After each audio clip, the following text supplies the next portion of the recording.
오늘은 부자가 되려면 내가 틀렸다고 냉철하게 인정해야 할 한 가지에 대해서 이야기를 해보도록 하겠습니다.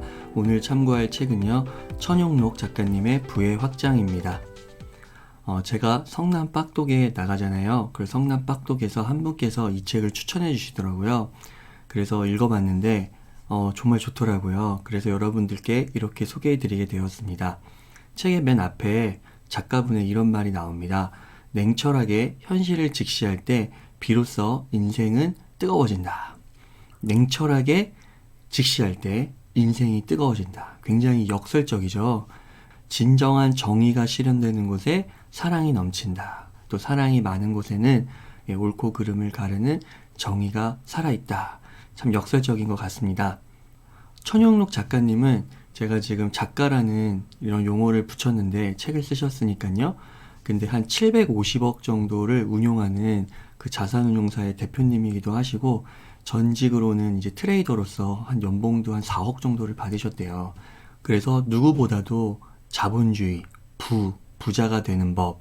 그래서 책의 제목 따라 부의 확장, 부가 늘어나는 거죠.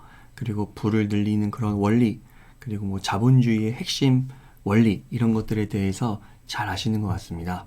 자, 그러면 냉철하게 내가 틀렸다고 반드시 인정해야 할 한 가지에 대해서 이야기를 해보도록 하겠습니다. 여러분, 부의 확장에 들어서기 위해서는 꼭 인정하셔야 합니다. 틀린 말 첫 번째, 한 가지, 그게 뭐냐? 돈이 돈을 번다는 말이에요. 돈이 돈을 번다는 말. 여러분, 이 말이 너무나도 익숙하지 않나요? 돈이 많으면 또 저절로 돈이 번다고. 이게 너무나도 익숙한 말이지만 천용록 작가님, 대표님은 이것을 잘못된 말이라고 말해요. 책에 나오는 저자의 말을 보도록 하겠습니다. 돈이 많다고 유리하지 않다는 뜻이 아닙니다. 부자가 되는 데 있어서 확실히 돈이 많은 사람은 돈이 없는 사람보다 돈을 좀 더 쉽고 빠르게 법니다. 하지만 분명히 알아두어야 할 건 많은 돈이 또 다른 많은 돈을 끌어당기는 것이 아니라 많은 돈을 가진 사람이 또 다른 많은 돈을 끌어당긴다는 사실이다. 차이가 뭔가요? 많은 돈이 또 다른 많은 돈을 끌어당기는 게 아니라 많은 돈을 가진 사람, 사람이 들어간다라는 거예요. 사람이 많이 중요하다. 결국은 부의 확장, 부의 연결, 부자가 되는 길은 사람이라는 거예요. 사람. 어떤 사람이냐? 인사가 만사라고 하잖아요. 그것과 비슷한 것이죠. 어떤 사람인지가 중요하다는 것입니다. 돈 자체가 아니라 돈을 가진 사람. 그래서 똑같은 액수의 돈을 주더라도 이게 부에 늘어나는 거, 부를 운용하는 거는 전혀 다르다는 것이죠. 특히 자신의 능력으로 돈을 벌어가지고 자산가가 된 사람들은 앞으로도 더 빨리 그리고 더 쉽게 돈을 벌 뿐만 아니라 돈을 끌어당기는 능력이 남다르다는 거예요. 그러니까 자신의 능력으로 누군가에게 물려받거나 뭐 증여를 받거나 유산을 받거나 뭐 로또를 해서 갑자기 한 번에 대박이 나거나 그런 게 아니라 자신의 능력으로 돈을 번 사람들이 훨씬 더 돈을 끌어다는 능력이 크다는 거죠. 왜 그러냐? 이런 부자들은 이제 자수성가한 부자라고도 할 수 있죠. 돈을 버는 그 과정을 통해서 시간을 겪으면서 돈이 어떤 형태로 불어나는지를 알고 있기 때문이에요. 그 깨달음을 알고 있기 때문. 그러니까 그 깨달음을 얻지 못한 사람들이 있겠죠. 그 얻지 못한 사람들은 돈은 그냥 돈이라는 거죠. 이런 예가 나옵니다. 한때 10억 원을 벌어본 사람과 이제 당신이라고 조금 직접적으로 이렇게 표현을 하는데요. 한때 10억 원을 벌어본 사람과 당신이 있는 거예요. 근데 이 10억 원이 있었던 사람이 한순간에 망해서 자산이 100만 원으로 줄어듭니다. 그리고 당신 또한 현재 자산 100만 원을 가지고 있는 거예요. 이렇게 두 사람. 그러니까 똑같이 100만 원을 갖고 있는데 한 사람은 10억을 갖고 있다가 망한 거죠. 똑같이 100만 원인데 자, 이제 여기서 요이 땅! 그죠? 시작! 레디고! 해가지고 10억 원을 만들기 위해 노력을 하는 겁니다. 그럼 누가 먼저 목표치에 도달할까? 이제 천용록 작가님이 그동안 많은 부자들을 봐오고 그리고 많은 공부를 해오면서 딱 말하는 게 뭐냐? 당연히 한때 10억 원을 벌어본 사람이 빠르다는 거예요. 이유는 간단하죠. 앞에서도 말씀드렸듯이 그 사람은 부를 만드는 과정에서 부란 무엇인지 또는 어떻게 버는가에 관한 깨달음을 얻었기 때문이에요. 그러니까 매뉴얼적으로 형식지죠. 이런 공부도 많이 하고 암묵지, 알게 모르게 그 분야에서 일하면서 많은 사람들을 만나면서 무의식적으로 그냥 몸에 익힌 거죠. 그래서 형식지와 암묵지를 다 알고 있기 때문에 이 10억 원의 자산가, 비록 망했지만 훨씬 빨리 그 목표 금액에 도달할 수가 있다는 겁니다.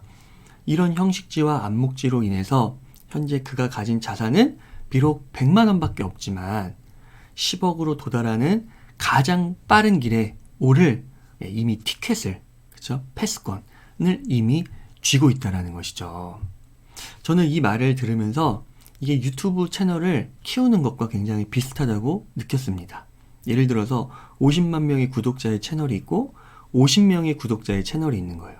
근데 이 50만 명의 구독자의 채널이 어떻게 하다가 날아갔어요. 그래서 슬퍼하다가 여차여차 해서 지인들에게 어떻게 해가지고 50명을 다시 모은 거예요. 그러니까 똑같이 구독자가 50명이 되었죠.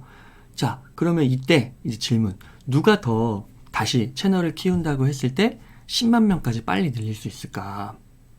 저는 당연히 50만 명 구독자라고 생각하는 거죠. 왜? 그 50만 명 구독자를 모아가는 가운데 어떤 컨텐츠가 반응이 좋았는지 잘 안 터질 때도 있단 말이에요. 잘 안 될 때도. 그러면 그때 굉장히 심리적으로 힘든데 50만 명 정도 구독자를 모아본 사람은 그 내공이 있죠. 멘탈이 단련이 된 겁니다. 그 과정에서. 그러니까 어떻게 심리적으로 견뎌낼 것인지 등 이미 어느 정도 대처 방안, 정신과 몸이 형식지, 암묵지적으로 알고 있다는 거예요.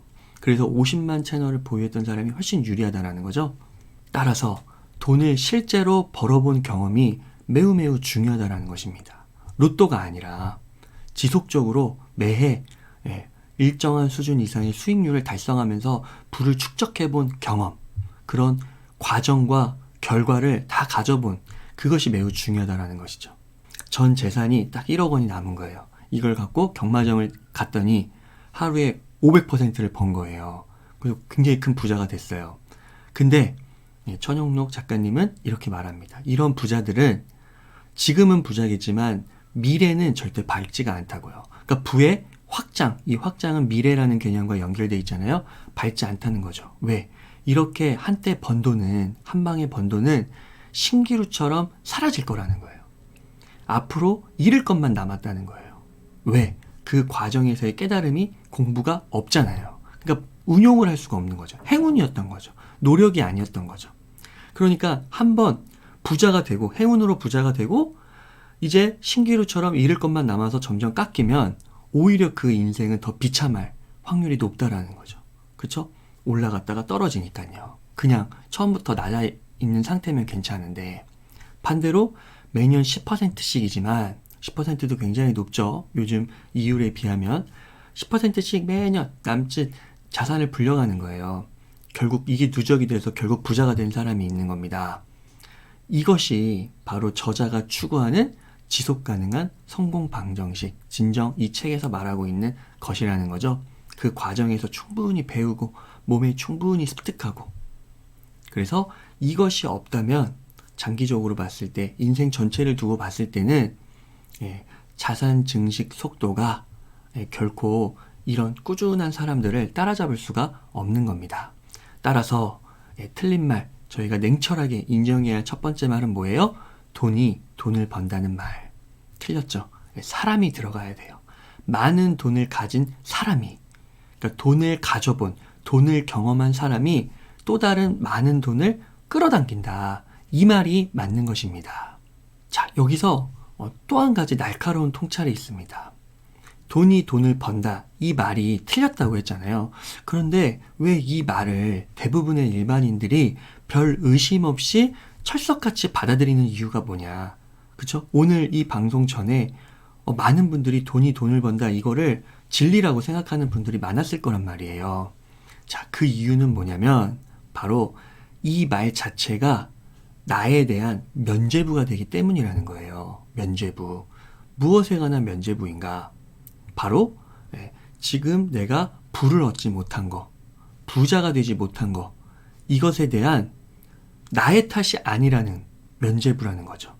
내가 부자가 되지 못했다는 그 이유, 누구 탓을 돌리는 거예요? 네, 돈 탓. 내가 지금 돈이 없다는 거.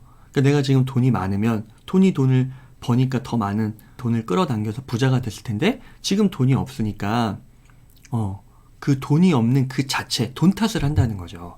그러니까 핑계 합리화를 하는 겁니다.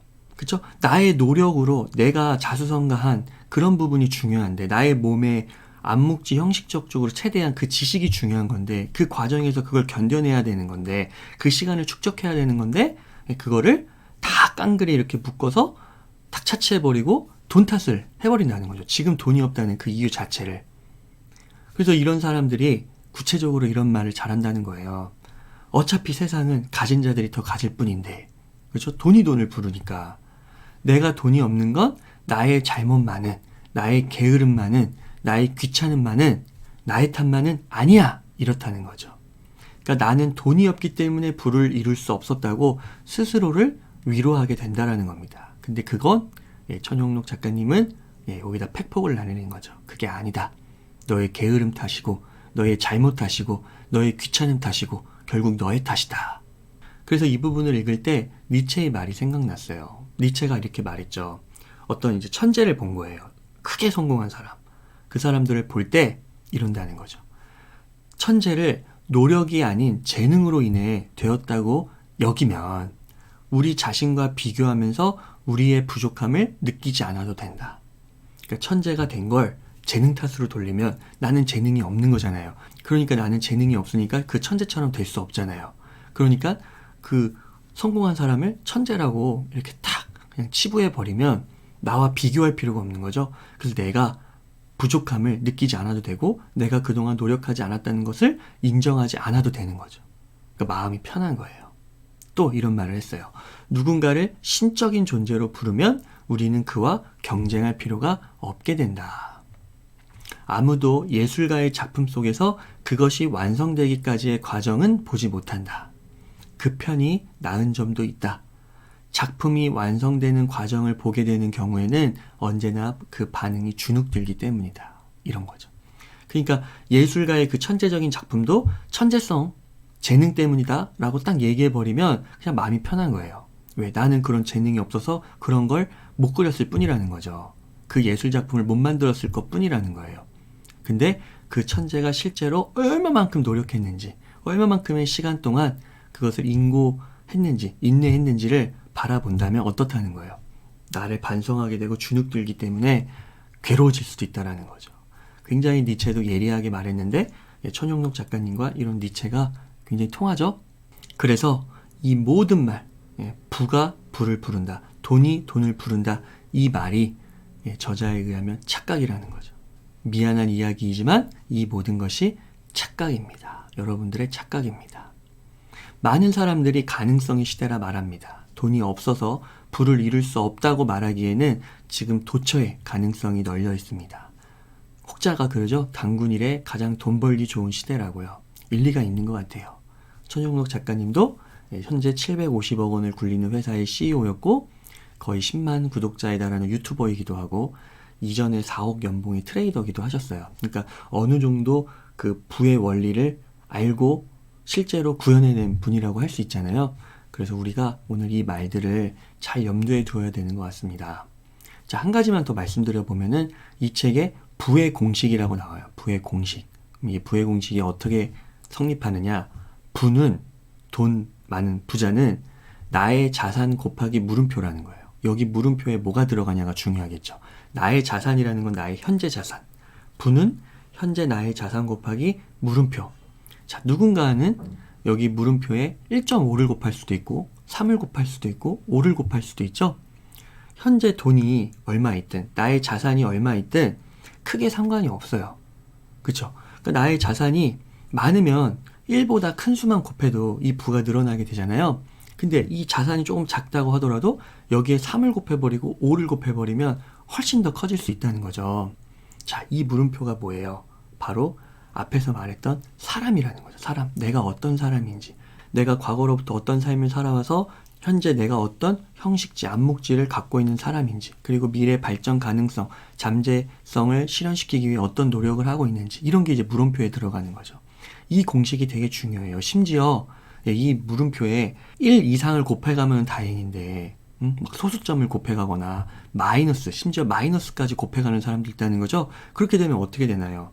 현재 나의 자산이 수백억, 수천억이더라도 순식간에 마이너스 수익이 나오는 거죠. 그래서 현재 나의 자산보다 훨씬 중요한 건 뭐라는 거예요? 물음표. 자, 그래서 물음표 이게 뭐냐 했을 때 조금 더 구체적으로 말하면 이런 겁니다. 눈에 보이지 않는 자산. 현재 나의 자산은 약간 돈과 관련된 유형 자산이라고 한다면 이 물음표는 눈에 보이지 않는 자산. 뭐 돈 IQ라든지 내공이라든지 노하우, 삶의 자세, 태도, 공부하는 거, 신뢰, 신용, 네트워크, 경험, 멘토의 유무, 그리고 체력, 이런 것들이 들어갈 수 있다는 거죠. 그러니까 부의 확장을 하기 위해서는 단순히 돈이 아니라 돈이 돈을 불러오는 이런 단순한, 너무 나이브한 이런 것이 아니라 정말 어떤 사람인지 총체적인 관점에서 들여다봐야 된다는 것입니다. 아시겠죠? 자, 오늘 내용을 정리해 보겠습니다. 부자가 되려면 내가 틀렸다고 냉정하게 인정해야 할 한 가지에 대해서 말을 해봤어요. 틀린 말이 뭐예요? 돈이 돈을 번다는 말. 많은 돈을 가진 사람이 또 다른 많은 돈을 끌어당긴다는 겁니다. 사람이 중요해요. 결국은 내가 어떤 사람인가의 문제입니다. 부의 공식 다시 한번 복습해 볼까요? 부는 나의 현재 자산 곱하기 물음표. 자, 물음표에 뭐가 들어간다고요?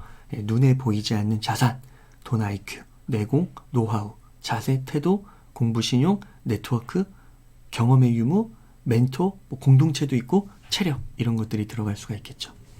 부를 만드는 과정을 경험해 본 사람이 결국 돼야 된다는 거예요. 조금씩이더라도 매년 조금씩이라도 그것을 축적해가는 그 지속 가능한 부가 중요하다는 거죠. 로또, 도박이 아닌 매년 지속적인 수익률을 달성할 수 있는 꾸준한 사람. 결코 돈이 돈을 버는 게 아닙니다. 이 말을 무비판적으로 수용하시면 안 돼요. 나의 노력 안 하는 걸 변명할 수 있는 좋은 핑계, 합리화의 말이라고 했죠? 니체도 굉장히 예리하게 지목했었죠? 이제는 이 말을 들었을 때 여러분들이 무비판적으로 수용할 게 아니라 비판적으로 수용하셔야 돼요. 많은 돈이 또 다른 많은 돈을 끌어당기는 게 아니라 많은 돈을 가진 사람이 또 다른 많은 돈을 끌어당긴다는 사실. 천영록 전하님께서 냉철하게 깨우쳐주고 계신 이 한 가지 가르침을 다시 한번 우리가 상기하면서 현재 나는 어떤 사람인지, 그리고 미래의 나는 어떤 사람이 되고자 하는지, 거기에 걸맞춰 노력하고 있는지, 지금 무엇을 하고 계획하고 있는지 한번 성찰해 보는 시간을 가져봤으면 좋겠습니다. 그러면 오늘 이것으로 웅이사의 하루 공부 마치도록 하겠습니다. 감사합니다.